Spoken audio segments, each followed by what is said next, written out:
الإحسان شديد العقاب عليم العذاب سريع الحساب عزيز السلطان أشهد أن لا إله إلا الله وحده لا شريك له وأشهد أن محمدا عبده ورسوله أما بعد فإن خير الحديث كتاب الله وخير الهدي هدي محمد صلى الله عليه وسلم وشر الأمور محدثاتها وكل محدثة بدعة وكل بدعة ضلالة وكل ضلالة في النار. أعوذ بالله من الشيطان الرجيم. بسم الله الرحمن الرحيم.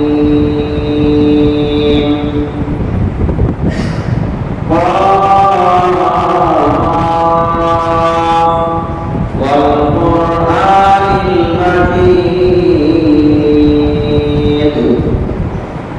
بل عجبوا أن جاءهم منذر منهم فقال الكافرون هذا شيء عجيب أإذا متنا وكنا ترابا ذلك رجل بعيد. بعد أعوذ بالله من الشيطان الرجيم.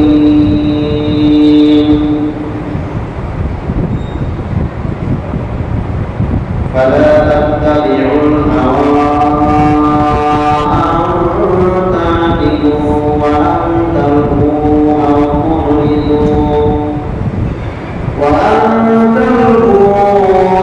تعرضوا فإن الله كان بما تعملون خبيرا. عن أبي هريرة رضي الله تعالى عنه قال قال رسول الله صلى الله عليه وسلم كتبت النار بالشهوات وحجبت الجنة بالمكاره. رواه مسلم. আল্লাহ সুবহানাহু ওয়া তাআলার জন্য সকল প্রশংসা, যিনি সারা দুনিয়ার একমাত্র মালিক, আমাদের যিনি সৃষ্টিকর্তা, নীতিদাতা, বিধানদাতা, সমগ্র জাহানের মালিক, যিনি আমাদেরকে পৃথিবীতে সৃষ্টির সেরা করে গ্রহণ করেছেন, হেদায়েতের পথ দেখিয়েছেন, মুসলিম ঘরে জন্মগ্রহণের তৌফিক দান করেছেন। জুমার সালাত আদায় করার জন্য শোনার জন্য যত সময় মসজিদে উপস্থিত হওয়ার তৌফিক দান করেছেন, শারীরিক সুস্থতা দান করেছেন, সেই মহান রব্বুল আলামিনের শুকরিয়া আদায় করছি। আলহামদুলিল্লাহ। অতঃপর দরুদ সালাম বর্ষিত বিশ্বনবী সাইয়্যিদুল মুরসালিন খাতামুন নবিয়্যিন রাহমাতুল লিল আলামিন নবী মুহাম্মদুর রাসূলুল্লাহ সাল্লাল্লাহু আলাইহি ওয়াসাল্লামের উপর শান্তি বর্ষিত হোক। সেই নবীর পরিবার পরিজন বর্গ সাহাবায়ে কেরাম তাবেঈন সহ দুনিয়ার সকল মুসলিম নরনারীদের উপর আল্লাহুম্মা আমিন। সম্মানিত উপস্থিতি, আজকের খুতবার আলোচনার বিষয় হচ্ছে প্রবৃত্তির অনুসরণ। প্রবৃত্তি মানুষের ভিতরের শাহাওয়াত, মানুষের কামনা বাসনা, এটাও মানুষ অনুসরণ করে। যারা অনুসরণ করে তাদের পরিণতি কি হতে পারে? যারা প্রবৃত্তির অনুসরণ থেকে নিজেদেরকে মুক্ত রাখতে পারে তাদের ফজিলত কি? এই বিষয়ে কোরআন এবং সুন্নাহ থেকে গুরুত্বপূর্ণ কিছু আলোচনা রাখার জন্য চেষ্টা করব ইনশাআল্লাহ। তাওফীক ইল্লা বিল্লাহ, আলাইহি তাওয়াক্কালতু ওয়া ইলাইহি উনীব। রব্বি ইশরাহ লি সাদরি ওয়া ইয়াসসির লি আমরি ওয়াহলুল উকদাতাম মিন লিসানি ইয়াফকাহু কাওলি। মানুষের মধ্যে কয়েক শ্রেণীর মানুষ আছে। এক শ্রেণীর মানুষ আছে যারা মানুষের ভালো চায়, মানুষের কল্যাণ চায়, কিন্তু দিনের জ্ঞান নাই, দিন বোঝে না, কিন্তু মানুষের পাশে পাশে দাঁড়ায়, মানুষের উপকার করে,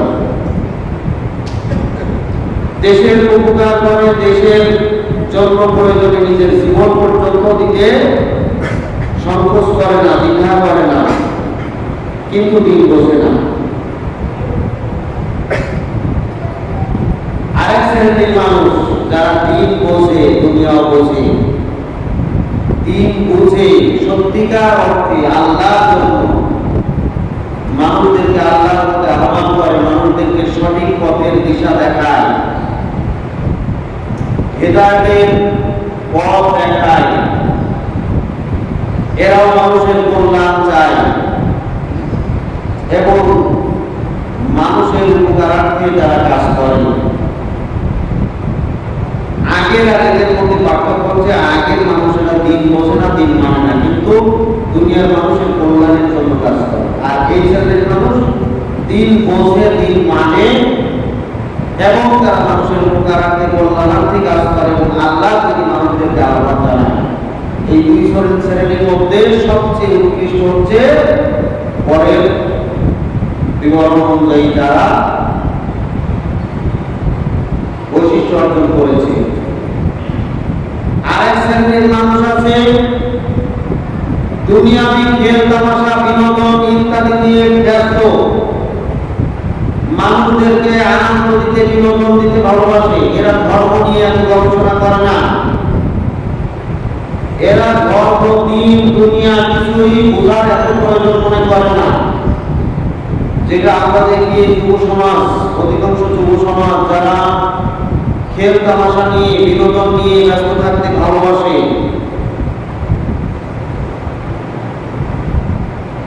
আরেক শ্রেণীর মানুষ হচ্ছে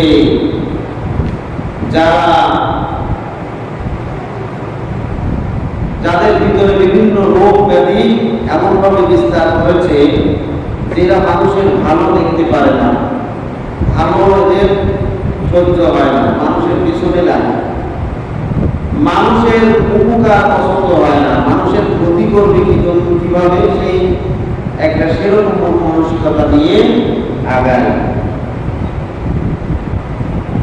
এই যে চার শ্রেণীর মানুষের কথা বললাম, এই চার শ্রেণীর মধ্যে মূলত আজকের আলোচনা হচ্ছে চতুর্থ শ্রেণীর মানুষের ব্যাপারে, যারা মানুষের ভালো চায় না, কল্যাণ চায় না। এরাই মূলত তাদের প্রবৃত্তির অনুসারী, এরা এদের মনে যা চায় তাই করে। এরা মানুষের উপকার পছন্দ করে না, ক্ষতি করতেই ভালোবাসে। এই জন্য নিজের স্বার্থ ছাড়া আর কিছু বুঝতে চায় না। সারা বিশ্বের দিকে তাকাতে দেখা যায় অধিকাংশ মানুষ এই শ্রেণীর মধ্যেই পড়ে যায়। মানুষ মানুষের জন্য, এটা এই মন মানসিকতা ত্যাগ করে মানুষ প্রত্যেকেই, এই শ্রেণীর মানুষেরা শুধু নিজের স্বার্থটুকুই বোঝে, নিজের ভাইয়ের ক্ষতি পর্যন্ত করে, নিজের বোনের ক্ষতি পর্যন্ত করে, নিজের আত্মীয় স্বজনের ক্ষতি পর্যন্ত করে তারা নিজের স্বার্থ হাসিল করে।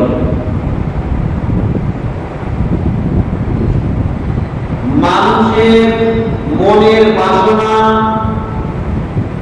দূর করে আল্লাহর নির্দেশকে প্রাধান্য দিতে হবে। নিজেদের স্বার্থ হাসিল নয়, বরং আল্লাহর দ্বীন অনুযায়ী দুনিয়াতে দায়িত্ব পালন করতে হবে আল্লাহর বিধান অনুযায়ী। আল্লাহ তাআলা বলেন, ফালা তাত্তাবিউল হাওয়া আন তাদিলু, সূরা নিসা 135 নম্বর আয়াত। অতঃপর তুমি তাদের অনুসরণ করো না। ফালা তাত্তাবিউল হাওয়া, প্রবৃত্তি অনুসারী হয়ো না, নিজের মন মতো করো না। মানুষের মধ্যে ফয়সালার ক্ষেত্রে, ন্যায় বিচার প্রতিষ্ঠা করার ক্ষেত্রে, ইনসাফ প্রতিষ্ঠা করার ক্ষেত্রে মানুষের মধ্যে ন্যায় প্রতিষ্ঠা করো। এ ব্যাপারে তুমি প্রবৃত্তি অনুসরণ করো না, নিজের স্বার্থ হাসিল করার উদ্দেশ্যে বিচার ফয়সালা করো না, বরং তুমি কি করো? আল্লাহর বিধান অনুযায়ী মানুষের মধ্যে ইনসাফ প্রতিষ্ঠা করো।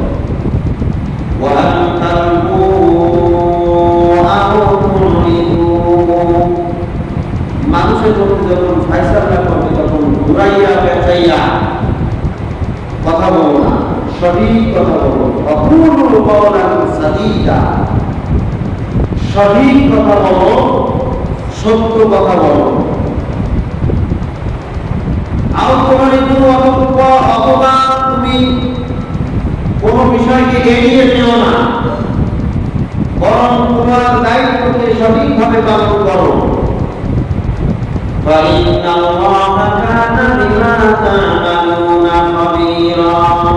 নিশ্চয়ই আল্লাহ সুবহানাহু ওয়া তাআলা খুব ভালো করে খবর রাখেন যা কিছু তোমরা করো না কেন। অতএব যার যেখানে যে দায়িত্বে নিয়োজিত রয়েছে ওই দায়িত্ব পালন করার ক্ষেত্রে কোনোভাবে ঘুরিয়ে পেঁচিয়ে ওটাকে এগিয়ে আরেকদিকে ঘুরিয়ে বিচারটাকে আরেকদিকে মোড় দিয়ে অন্যায় বিচার করো না, অন্যায় প্রতিষ্ঠা, অন্যায় কাজ করো না, বরং প্রবৃত্তি নেই মনোবাসনাকে ত্যাগ করে সমাজে ন্যায় প্রতিষ্ঠা করো। আল্লাহ সুবহানাহু ওয়া তাআলা দাউদ আলাইহিস সালামকে বললেন, ইয়া দাউদ ইন্না জাআলনাকা খলিফাতান ফিল আরদ, হে দাউদ নিশ্চয় আমি আপনাকে এই জমিনে প্রতিনিধি হিসাবে পাঠিয়েছি, খলিফা হিসাবে সৃষ্টি করেছি। ফাহকুম বাইনান নাস, সুতরাং আপনি মানুষের মধ্যে ফয়সালা করুন, বিচার করুন, বিল হাক্কি, সত্য সহকারে, ওয়ালা তাত্তাবিউল হাওয়া, প্রবৃত্তি অনুসরণ করবেন না। প্রবৃত্তি, এখানে প্রবৃত্তি মানে নিজের স্বার্থের জন্য নয়, বরং আল্লাহ নির্দেশ অনুমতে ফয়সালা করবেন। ওয়ালা তাত্তাবিউল হাওয়া, আপনি প্রবৃত্তি অনুসরণ করবেন না। যদি করেন ফায়ুদিল্লাকা আন সাবিলিল্লাহ, তাহলে আপনি আল্লাহর রাস্তা থেকে, সরল পথ থেকে, হেদায়েতের পথ থেকে বিচ্যুত হয়ে যাবেন, বিপথগামী হয়ে যাবেন। আল্লাহ সুবহানাহু ওয়া তাআলা আল্লাহর নবীকে বলে দিলেন, হে নবী আপনি মানুষদেরকে বলে দিন, কুল্লা আত্তাবিউ আহওয়াআকুম, লা আত্তাবিউ আহওয়াআকুম, হে মানুষেরা আমি তোমাদের প্রবৃত্তি অনুযায়ী কাজ করি না, প্রবৃত্তি অনুসরণ করি না, তোমাদের মন থেকে যা প্রবঞ্চনা মেনে নেব এরকম কোন কাজ আমি নবী করি না।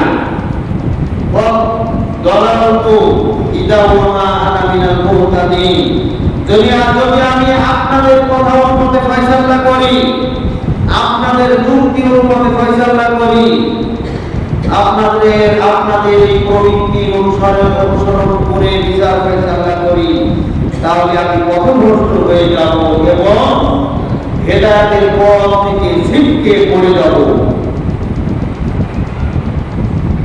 সূরা আনআমের 56 নম্বর আয়াত, আর আগের আয়াতটা হচ্ছে সূরার 26 নম্বর আয়াত।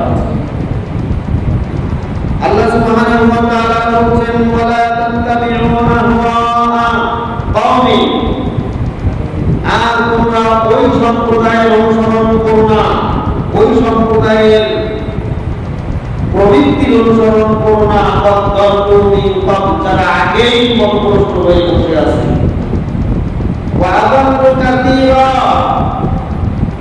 এবং তারা মানুষদেরকে অধিক হারে পথভ্রষ্ট করে,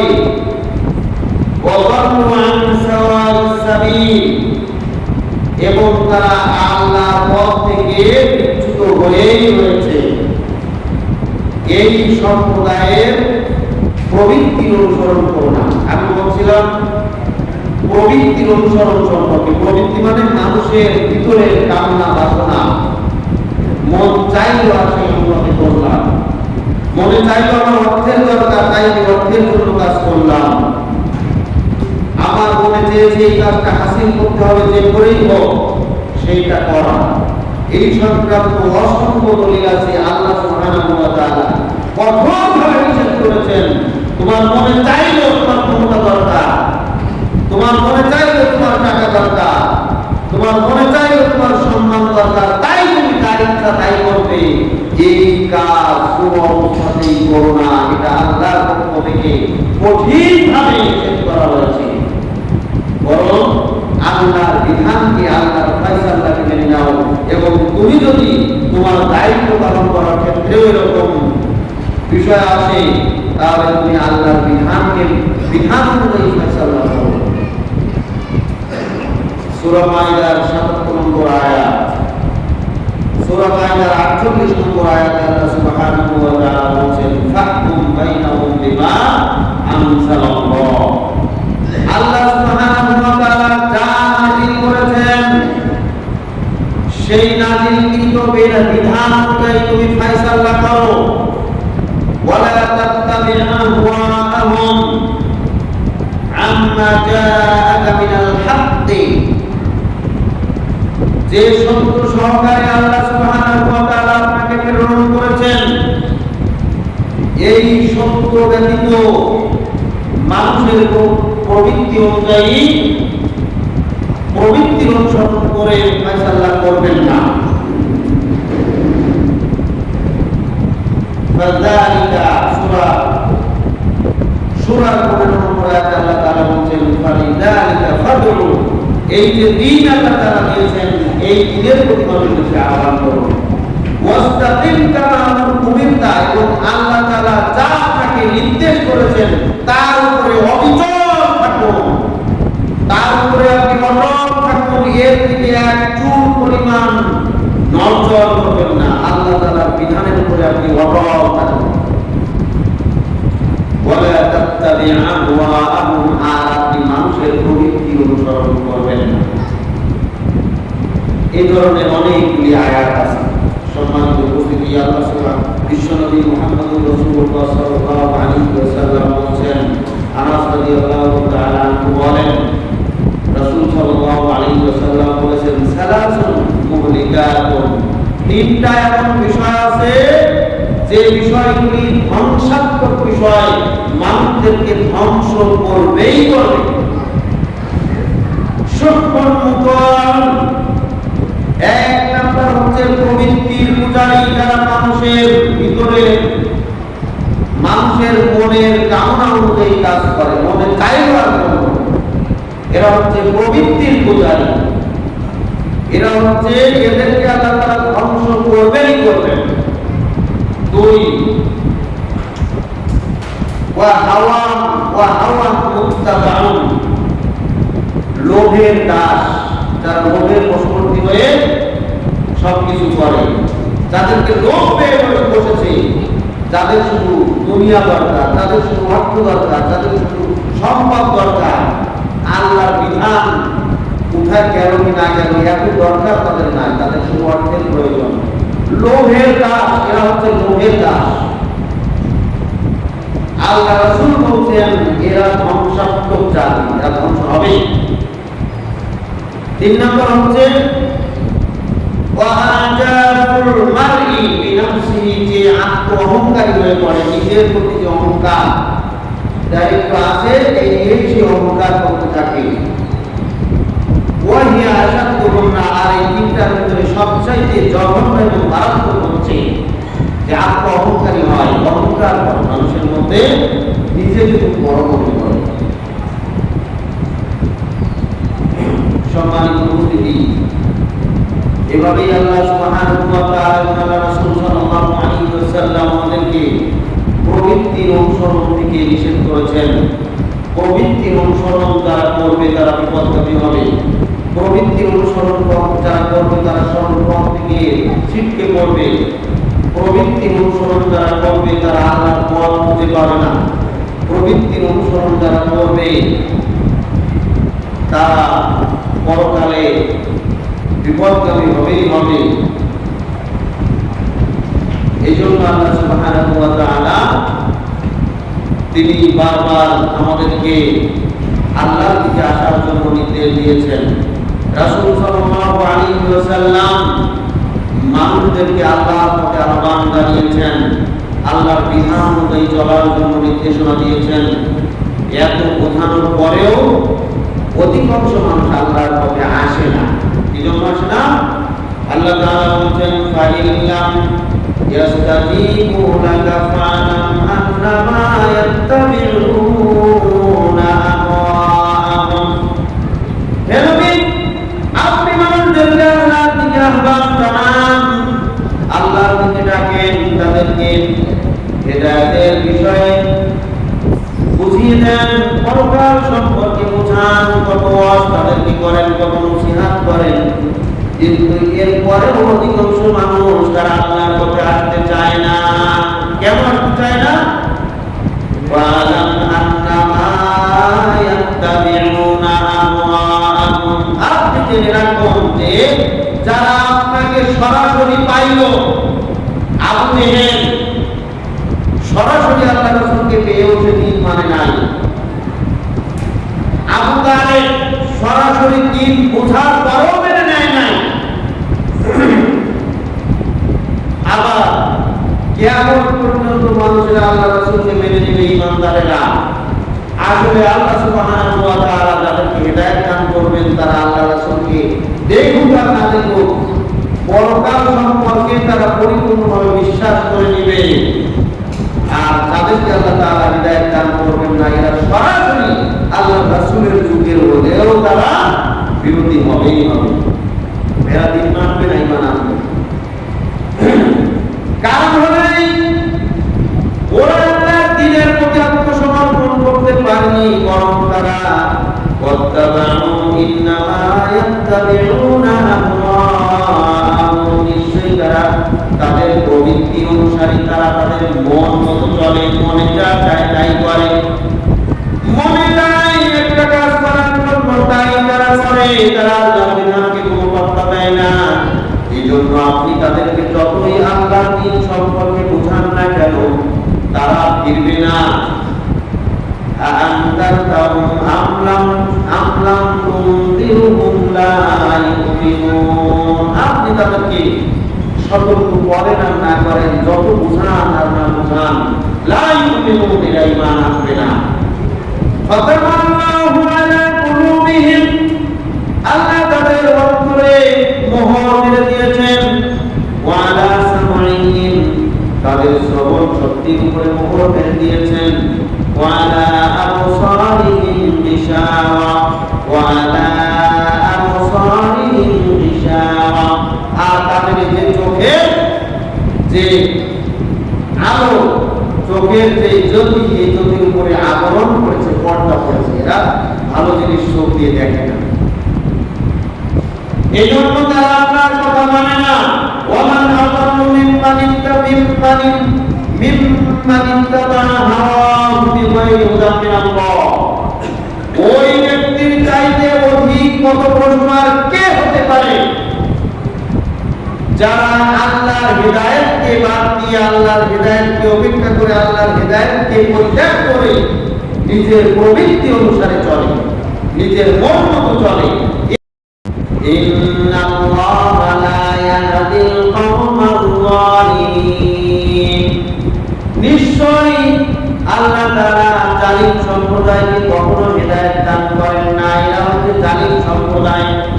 এজন্য আল্লাহর বিধান, আল্লাহ কোন পথে চললে হিদায়াত দান করবেন এগুলি তারা দেখে না, বরং তাদের মনে যা চায় তাই তারা করে, মনের পূজারি।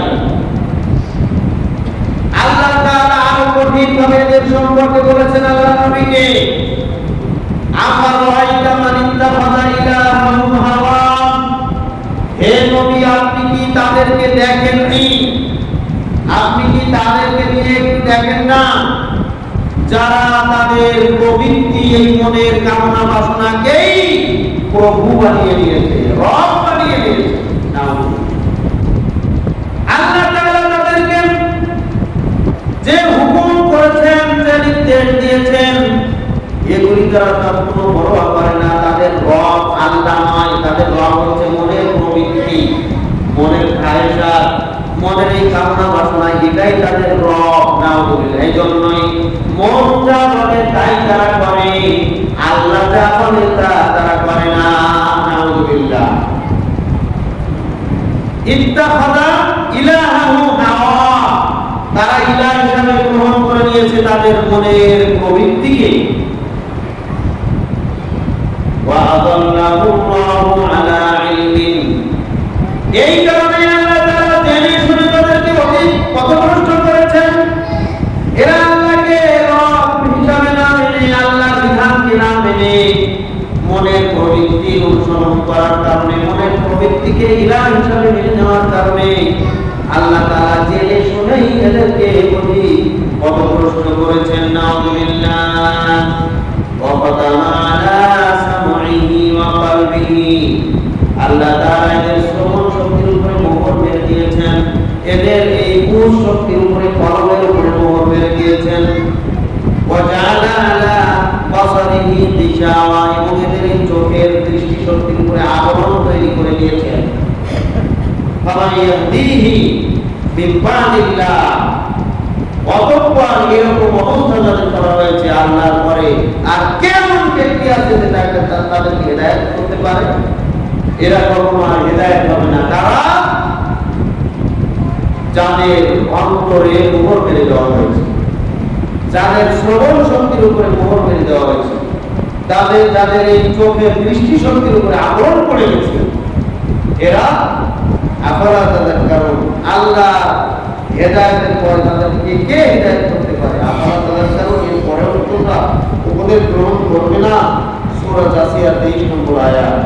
সম্মানিত উপস্থিতি, এভাবেই আল্লাহ সুবহানাহু ওয়া তাআলা বিভিন্ন জায়গায় প্রবৃত্তির অনুসারীদের পরিণাম সম্পর্কে বলেছেন। এরা হচ্ছে প্রবৃত্তির পূজারী, এরা আল্লাহর বিধানকে কোনো পাত্তা দেয় না, বরং মনের খায়সা অনুযায়ী কাজ করে। নাউযুবিল্লাহ।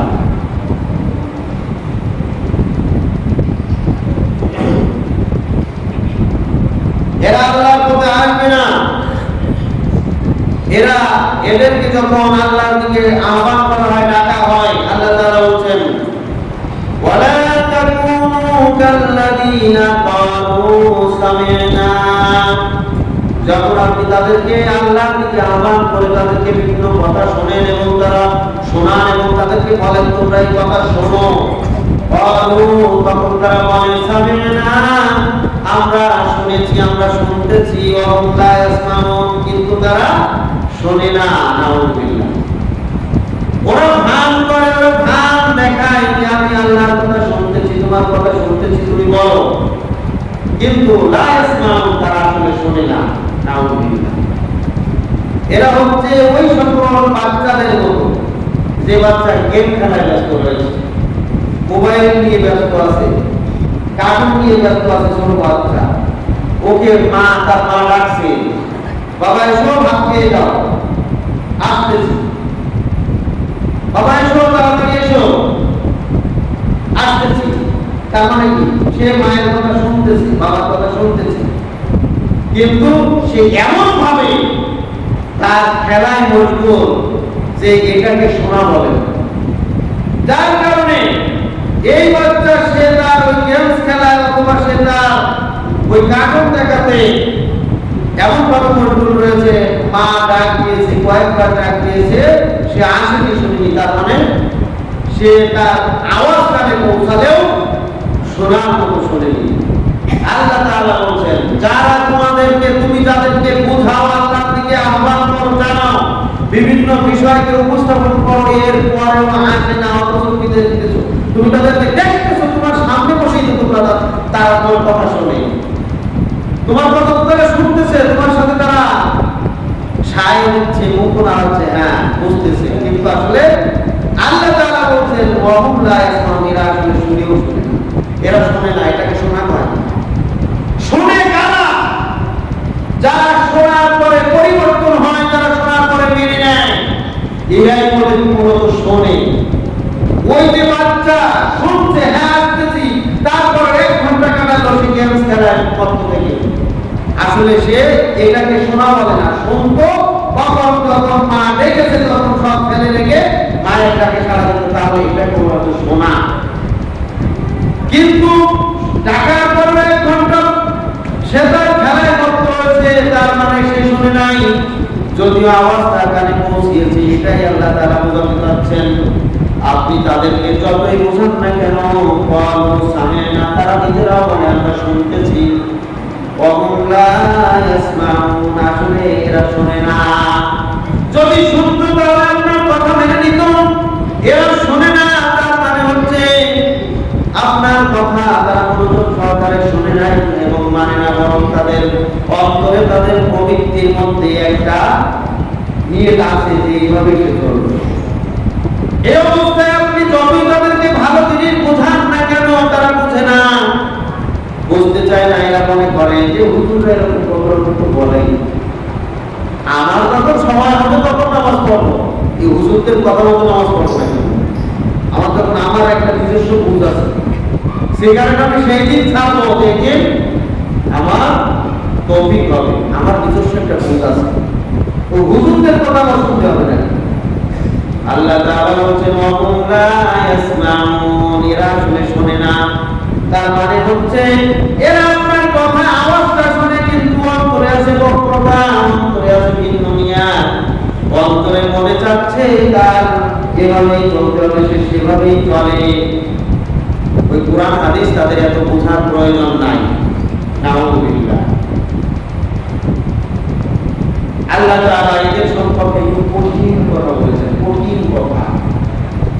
আল্লাহ তাআলা বলেন ইন্নাশ শাররাদ দাওয়াবি ইনদাল্লাহিস সুম্মুল বুকমুল্লাযীনা লা ইয়াকিলুন, নিশ্চয়ই এই পৃথিবীর মধ্যে সবচাইতে নিকৃষ্ট, সবচাইতে খারাপ, সবচাইতে নিকৃষ্ট স্বভাবের প্রাণী হচ্ছে ওই সকল মানুষেরা ইনদাল্লাহ, আল্লাহর নিকট, আসুম্মুল বুকমুল্লাযীনা লা ইয়াকিলুন, যাদের বুঝ শক্তি দেওয়া হয়েছে তারপরেও বোঝে না, শ্রবণ শক্তি দেওয়া হয়েছে তারপরেও শোনে না, তারা বোকা, বধির, মুখ বোবা, বধির, তারা অন্ধ, লা ইয়াকিলুন, তারা কিছুই বুঝতে চায় না। এই শ্রেণীর মানুষ এরা হচ্ছে আল্লাহর কাছে ইন্নাশ শাররাদ দাওয়াবি, যত ধরনের মাখলুকাত, যত ধরনের প্রাণী আছে, এর ভিতরে সবচাইতে নিকৃষ্ট হচ্ছে এরাই,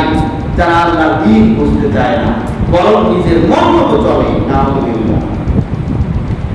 আল্লাহর দ্বীনকে বুঝতে চায় না, নিজের মনে চেয়েছে আল্লাহর কাছে গিয়ে যাবো, পীরের কাছে যাই, তার মানে নিজের মন মতো চলে, পীরের কাছে যায়, মাজারের কাছে যায়, তার মানে বুঝ শক্তি নাই,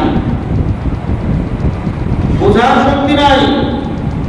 আল্লাহর সামনে নিজেকে নত করে না, মাজারের সামনে যে নত করে, সেজদা করে, মাজারের সামনে মাথা নত করে। নাউযুবিল্লাহ।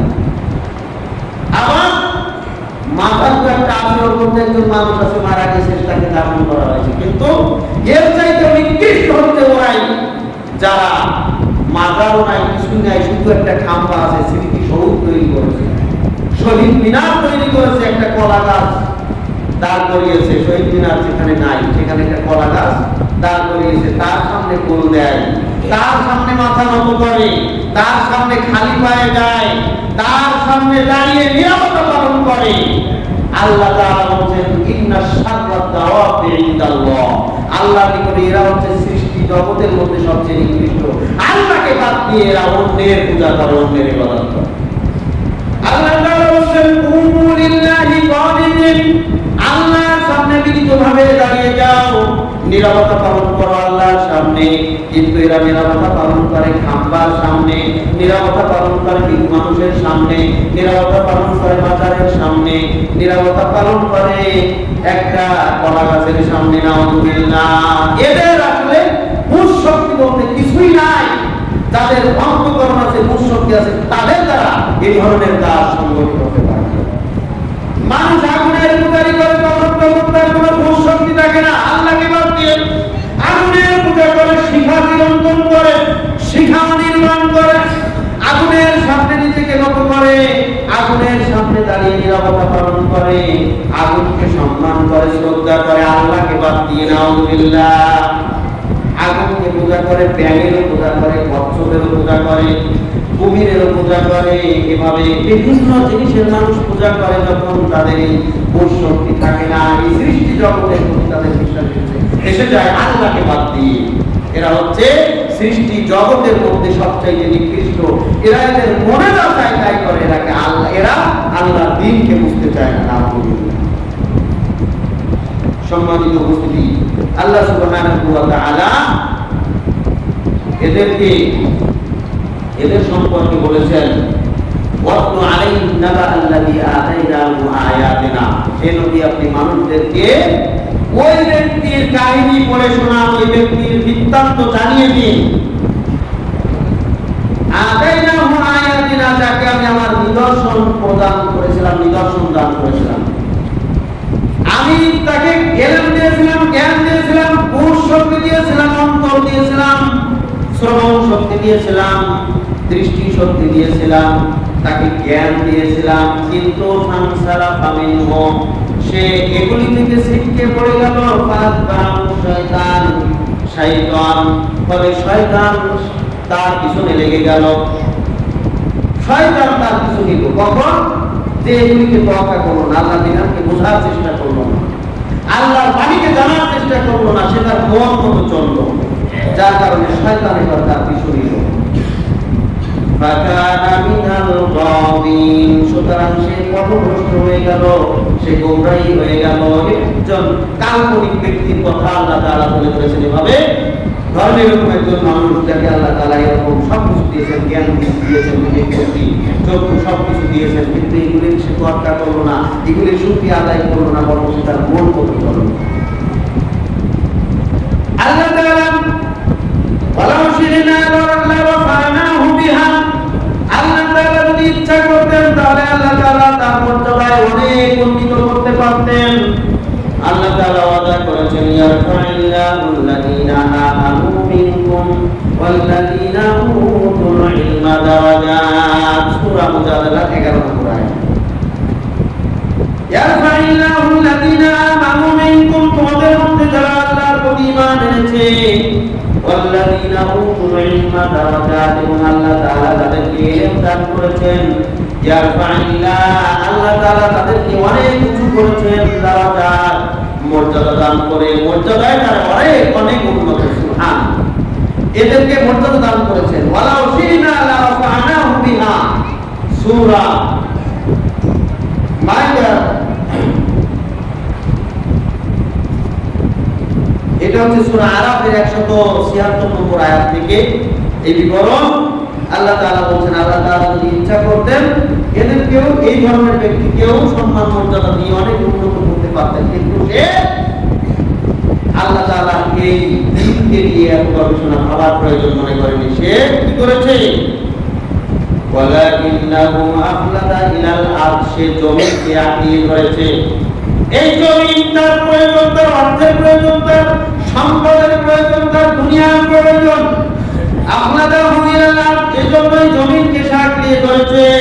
ওয়াত্তাবা'a হাওয়া, যা চেয়েছে তাই করেছে। সে যদি একটু সচেষ্ট হতো তাহলে আল্লাহ তাআলা তাকে দুনিয়া এবং আখিরাতে অনেক মর্যাদা দান করতে পারতেন, কিন্তু সেদিকে সে যায়নি। বরং কি করেছে? দুনিয়াকে আঁকড়িয়ে ধরেছে আর প্রবৃত্তির অনুসরণ করেছে।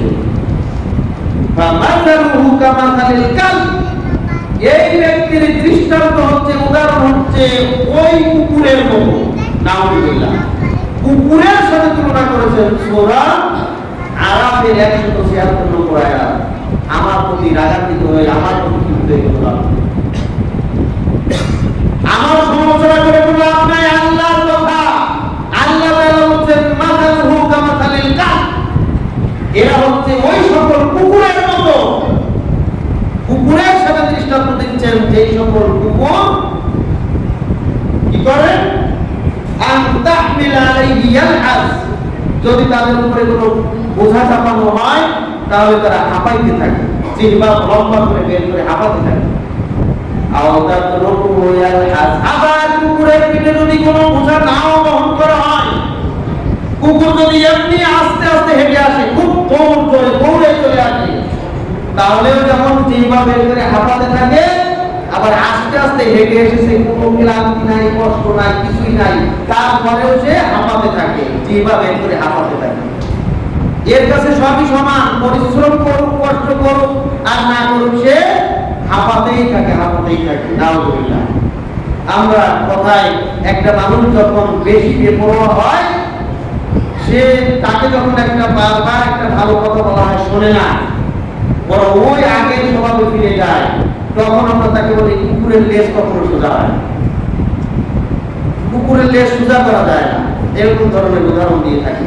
আর আল্লাহ তাআলা সরাসরি তাদেরকে কুকুরের সাথে তুলনা করছেন কারা? যারা নিজের প্রবৃত্তিকে অনুসরণ করে এবং দুনিয়া আঁকড়িয়ে ধরে, তার শুধু অর্থের প্রয়োজন, নিজের স্বার্থ ছাড়া আর কিছুই বোঝে না। এদেরকে আল্লাহ তাআলা কুকুরের সাথে তুলনা করেছেন। ওই সকল কুকুর যারা বোঝা বহন করলেও হাঁপায়, না করলেও হাঁপায়। নাউযুবিল্লাহ, হাঁপাইতে থাকে, জিহ্বা বের করে তারা হাঁপাতে থাকে। যালিকা মাসালুল কওমিল্লাযীনা কাযযাবু বিআয়াতিনা, আল্লাহ তাআলা এই উদাহরণ ওই সকল ব্যক্তিদের ক্ষেত্রে দিয়েছেন যারা আমার আয়াত সমূহকে, আমার বিধানকে মিথ্যা প্রতিপন্ন করে। ফাকসুসিল কসাসা লাআল্লাহুম ইয়াতাফাক্কারুন, হে নবী আপনি এই ধরনের ব্যক্তির বিবরণ তাদেরকে পেশ করে শোনান, যাতে করে তারা একটু চিন্তা গবেষণা করে যে আল্লাহ তাআলা কিসের সাথে আমাকে তুলনা করেছেন। আমি যদি আল্লাহর দ্বীনকে না বুঝি, আমার মন মতো চলি, তাহলে আমাকে আল্লাহ তাআলা কিসের সাথে তুলনা করেছেন। একটু লাআল্লাহুম ইয়াতাফাক্কারুন, তারা যেন একটু চিন্তা গবেষণা করে। সম্মানিত উপস্থিতি, তাহলে আমাদেরকে মনে যা চাইলো তাই করলে আমরা বিপদগামী হব, বরং আল্লাহর দ্বীনকে সঠিকভাবে মানার জন্য, বোঝার জন্য চেষ্টা করতে হবে। অন্তরের বিরুদ্ধে আমাদেরকে অন্তরে মনে চাচ্ছে, আল্লাহ সুবহানাহু ওয়া তাআলা বলেছেন ওয়ানাহান নাফসা আনিল হাওয়া, অধিকাংশ মানুষের অন্তর হচ্ছে মন্দপ্রবণ। ঈমানদার বেঈমান সকল প্রকার মানুষের অন্তর খারাপটার প্রতি ধাবিত হয়, কিন্তু যারা ঈমানদার তারা খারাপটাকে, খারাপ দিক থেকে, খারাপের দিক থেকে নিজেকে ফিরিয়ে রাখতে পারে, কন্ট্রোল করতে পারে। আল্লাহ সুবহানাহু ওয়া তাআলার বিশেষ রহমত তাদের উপরে নাযিল হওয়ার মাধ্যমে। সুবহান। কিন্তু যারাই তাদের মনের পূজারী হয়ে যায়, মনে একরকম চাইলো তাই করে, এরা বিপদগামী হবেই হবে। ঈমানদার হচ্ছে তারা যারা মনের বিরুদ্ধে অবস্থান করে আল্লাহর দ্বীনকে প্রাধান্য দেয়, কিন্তু যারা ঈমান থেকে বিচ্যুত হয় তারা আল্লাহর দ্বীনকে প্রাধান্য না দিয়ে মনের পূজারী হয়ে যায়, শাহওয়াতের পূজারী হয়ে যায়। বিশ্বনবী মুহাম্মদ রাসূলুল্লাহ সাল্লাল্লাহু আলাইহি ওয়াসাল্লাম বলেছেন, কুতিবাতিন নারু বিশাহাওয়াত, জাহান্নামকে ঢেকে রাখা হয়েছে মানুষের প্রবৃত্তি দ্বারা, মানুষের খাহেশাত দ্বারা, মানুষের মনের ইচ্ছা দ্বারা, মানুষের মনের কামনা বাসনা দ্বারা। ওয়া কুতিবাতিল জান্নাতু বিল মাকারিহ, আর জান্নাতকে ঢেকে রাখা হয়েছে কষ্টকর বস্তু দ্বারা। জান্নাত যদি কেউ চায় তাহলে অবশ্যই তাকে একটু কষ্ট করতে হবে, ধৈর্য ধারণ করতে হবে। মনে চাইলো সুদ খেতে, তাই বলে খাওয়া যাবে না। সুদ খাওয়ার জন্য সুযোগ এসেছে, ঘুষ খাওয়ার জন্য সুযোগ এসেছে। আপনি বড় চাকরি করেন, টাকার বান্ডিল আপনার কাছে এসেছে, তাই আপনি ঘুষ খাবেন, এটা হতে পারে না। আপনি এমবিবিএস ডাক্তার হয়েছেন, আপনার এখন কত দিক থেকে ইনকাম? একদিক থেকে ডাক্তার রোগীর ভিজিট, আর একদিক থেকে ঔষধ কোম্পানির কমিশন, আর একদিকে পরীক্ষা নিরীক্ষা যারা করেন তাদের থেকে কমিশন। কত দিক থেকে ইনকামের পথ যে না সব আপনাকে দূর করতে হবে। এটাই হচ্ছে কামনা বাসনা, মনে চাচ্ছে তাই আপনি করবেন, কি হতে পারে না। ডাক্তাররা হবে, ডাক্তার হচ্ছে সবচেয়ে বড় শিক্ষিত, সবচেয়ে মেধাবী যারা তারাই ডাক্তার হয়। সবচেয়ে মেধাবী মানুষের পরিচয় হচ্ছে এরা হবে মানুষের সেবক। আর আমাদের দেশের ডাক্তাররা হচ্ছে সব ডাকাত। চতুর্দিক থেকে সারা তারা শুধু নিজের স্বার্থ হাসিল করা ছাড়া আর কিছুই বোঝে না। তবে কিছু ব্যতিক্রম থাকতে পারে যাদের অন্তরে আল্লাহর ভয় আছে। আল্লাহর ভয় যার অন্তরে আছে সে ব্যতিক্রম হবেই হবে, সে মানুষের সেবক হবেই হবে। সে মানুষকে এইভাবে কষ্ট দিয়ে নিজের স্বার্থ হাসিল করবে না। কিন্তু যারা প্রবৃত্তির পূজারী হবে এবং দুনিয়ার প্রতি ঝুঁকে পড়বে, দুনিয়া দরকার পরকাল দরকার নাই, তারা আল্লাহর ভয়কে কোনো তোয়াক্কা করবে না। নাউযুবিল্লাহ। এজন্য আল্লাহ নবী বলছেন জান্নাত পাওয়ার জন্য আপনাকে একটু কষ্ট করতেই হবে, ধৈর্য ধারণ করতে হবে। টাকার বান্ডিল আসছে তাই ঘুষ খাবেন কি না, ওটাকে ত্যাগ করতে হবে। আপনার সামনে সুযোগ আছে তাই আপনি গ্রহণ করবেন জি না, এটা ত্যাগ করতে হবে। এর নাম হচ্ছে কষ্ট। এই কষ্ট গ্রহণ করতে হবে, ধৈর্য ধারণ করতে হবে। তাহলে আপনি আল্লাহর দ্বীনকে মেনে নিতে পারবেন, প্রবৃত্তির পূজারী থেকে নিজেকে রক্ষা করতে পারবেন। এজন্য ওমর বিন আব্দুল আজিজ রাহমাতুল্লাহ আলাইহি বলেন আফদালুল জিহাদিল জিহাদুল হাওয়া, সবচেয়ে উত্তম যে জিহাদ হচ্ছে নিজের অন্তরের বিরুদ্ধে জিহাদ করা। অন্তরে চাচ্ছে দুনিয়ার জন্য, দুনিয়া কামনা বাসনা পূরণ করার জন্য, অন্তরে চাচ্ছে পাপ কাজ করার জন্য, অন্তরে চাচ্ছে ব্যভিচার করার জন্য, অন্তরে চাচ্ছে একটা খারাপ কাজ করার জন্য। এই অন্তরের বিরুদ্ধে জিহাদ করা, এই মুহূর্তে অন্তরকে পরিবর্তন করে আল্লাহর দিকে ফিরিয়ে নিয়ে আসা। ওমর বিন আব্দুল আজিজ বলেন এটাই হচ্ছে সবচেয়ে বড় জিহাদ। সুবহান। অতএব আমরা প্রত্যেকেই অন্তরের বিরুদ্ধে আল্লাহর দ্বীনকে প্রাধান্য যদি দিতে পারি, তাহলে আমরা দুনিয়া এবং আখিরাতে কল্যাণের পথ পাবো। না হলে আমাদেরকে ধ্বংস হতে হবে। আল্লাহ সুবহানাহু ওয়া তাআলা আমাদেরকে দ্বীনের সঠিক বুঝ দান করুন। আল্লাহ তাআলা আমাদেরকে হিদায়াতের পথে পরিচালিত করার তৌফিক দান করুন। আল্লাহর দ্বীনের প্রতি আত্মসমর্পণ করার তৌফিক দান করুন। আল্লাহর দ্বীনকে সহজভাবে মেনে নেওয়ার তৌফিক দান করুন। ওয়া আখিরু দাওয়ানা আলহামদুলিল্লাহি রাব্বিল আলামিন।